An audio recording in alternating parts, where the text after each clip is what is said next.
is one that I've alluded to the fact that I was going to declutter it just because, I don't know, there's something about Chanel fragrances where it's almost like it's either you're a part of the club or you're an outsider.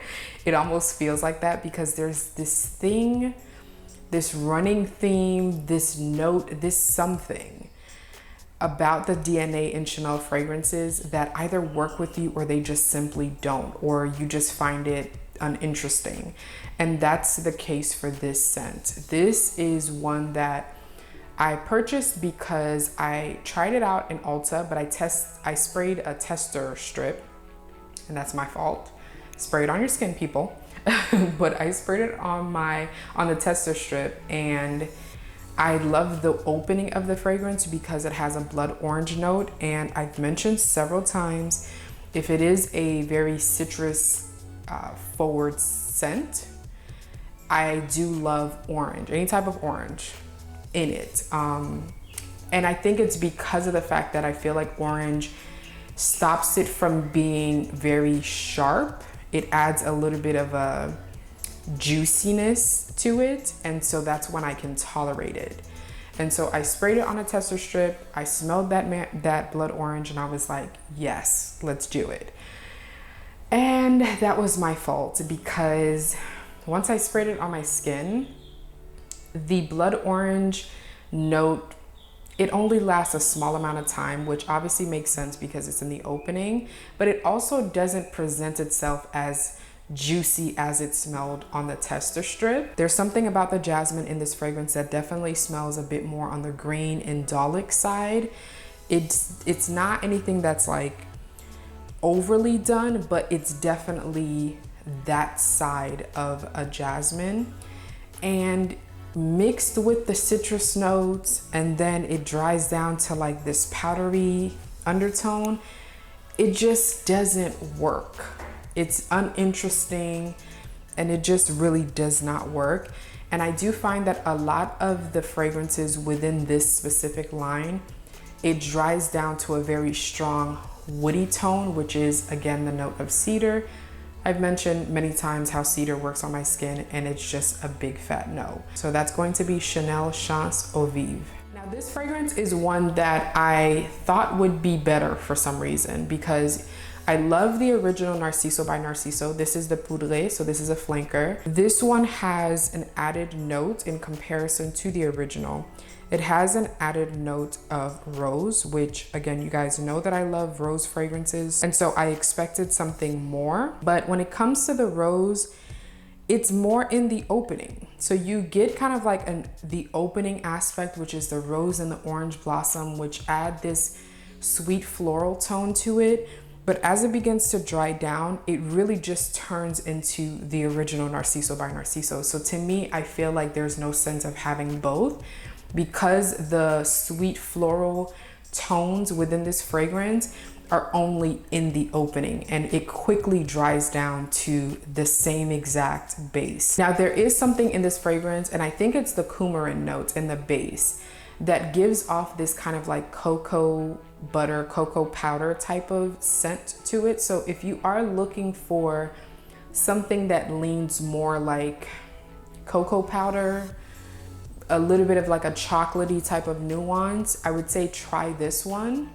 But to me, because of how powdery it is, it just doesn't work. But the original, to me, I find it to be just a bit more interesting, and so that's why I'm getting rid of this one. So again, this is going to be Narciso Poudre. Now look at how beautiful this bottle is. The bottle is beautiful, still very minimalistic, but I love the way that this bottle looks, but it is still getting decluttered for the primary reason, for the primary fact that this is basically a blend of BR 540 and Gentle Fluidity Gold by MFK.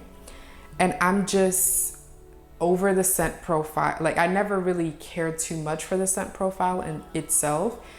I did declutter Ariana Grande's Cloud, and it's a similar type of scent profile, but I've tried BR 540 and Gentle Fluidity Gold, and it just ain't for me, okay? I'm just gonna keep it as it's just not for me. I really wanted and expected more. The base notes in this fragrance I was really excited about. It has musk, it has amber, it has tonka bean, and I love all three of those notes. And so I expected something completely different. And so when I got it and I sprayed it and I was just like, okay, we're gonna continue to, you know, duplicate this whole scent profile. And I understand it's popular and all of that stuff, but come on, like there's nothing original about this fragrance to me, and that scent profile is just overdone and I'm just over it, okay? So that's going to be Ex Nihilo Gold Immortals. Beautiful bottle, but unfortunately this gotta go. Now this one definitely should not come as any surprise because I already told you guys in the review that I was going to be decluttering this. This is Diptyque's Eau Dwell. This is the Eau de Toilette. But this one is just sharp. I've mentioned it before in the, I think I did a vanilla video. I'll link that as well down below. But I did a vanilla video just kind of giving you guys what this smells like. This is almost like the smokiness in By the Fireplace, and also kind of like the sweet aspects to Orchid Vanille by Van Cleef & Arpels. It's almost like a blend of the two, but without the orange note that's in Orchid Vanille.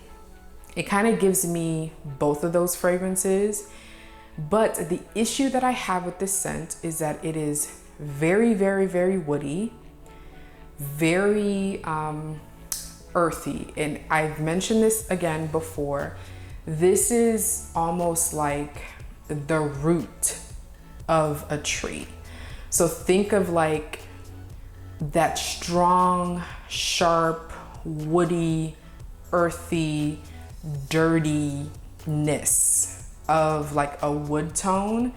That's what I get with this. There is a vanilla note in the background, but it doesn't soften that aspect down at all.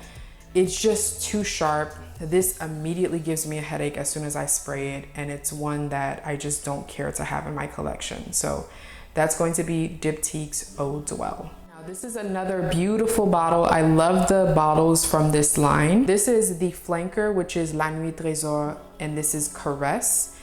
And this one I found at like Marshall's, I believe. And so because it was a flanker and I looked up the notes, it has a almond blossom note in it. And so I was like, okay, there's an almond note. This might be a little bit more nutty. This might, you know, tone down the sweetness a little bit more. It might just present in a different way. But what I find is that all of the flankers, and it makes sense because it's a flanker, but all of the flankers basically share that same DNA as the original, which is the fact that they're just overly sweet. And there are some other notes that are added to it, but I feel like they don't amp up those notes enough for it to be a different scent. And I'm realizing that I just don't care for this scent profile at all. Like, it's just almost like sweet without a purpose. And even though it is, you know, sweet and gourmand-like and, you know, seductive, and men like these type of scents on women, like all of those good things, this scent profile is just one that I just don't care for. And so that's why I'm getting rid of this. As you guys can tell, it's basically a full bottle. I sprayed it a few times to test it. And the almond blossom note, even though it's prominent, it's not almond or almond milk. It's still a very kind of like light, airy floral tone that just gives off a bit of a nutty type nuance to it. But it's really still the same exact scent and scent profile as the original. Just very, very sweet, you know, floral. You have some fruity notes in here, vanilla. It's just not for me. So that's going to be La Nuit Trésor Caresse. Now this one is probably the one that I'm most disappointed about, simply because I am obsessed with this bottle. This is probably one of my favorite Kayali bottles, and just bottles in general within my collection, because of the tone of the bottle, like this gold, like, I don't know, just seductive looking color. I love it, I love it, I love it. And that's why it's really disappointing. But also because I kind of feel like the name is very deceiving. Like invite only amber, to me, I thought that it was gonna be, obviously within the name, there's amber in it. And even though amber is one of the notes within the fragrance, it really isn't, at least to me, not the most prominent note.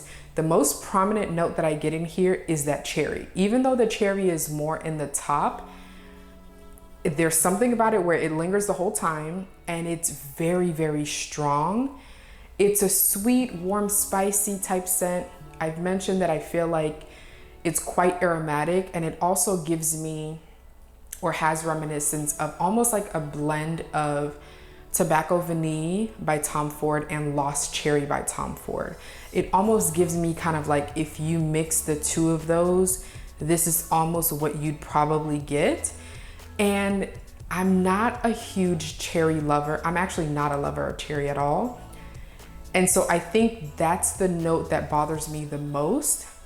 But even though it has the cherry, if the cherry note subsided after the opening and I got some more like, I don't know, like just more amber resinous like type of feel to it, I would really enjoy the scent. But it's just not that. It just almost smells like a recreation of popular scents with her own twist. And this is just a no. I can appreciate the scent for what it is, even though it doesn't work for me. So it's one that would be great for like, you know, date night, fall, winter for sure, you know, holiday parties, like that type of thing. But it just is not what I expected at all from the name, the bottle, like none of that. But again, this is invites only 20.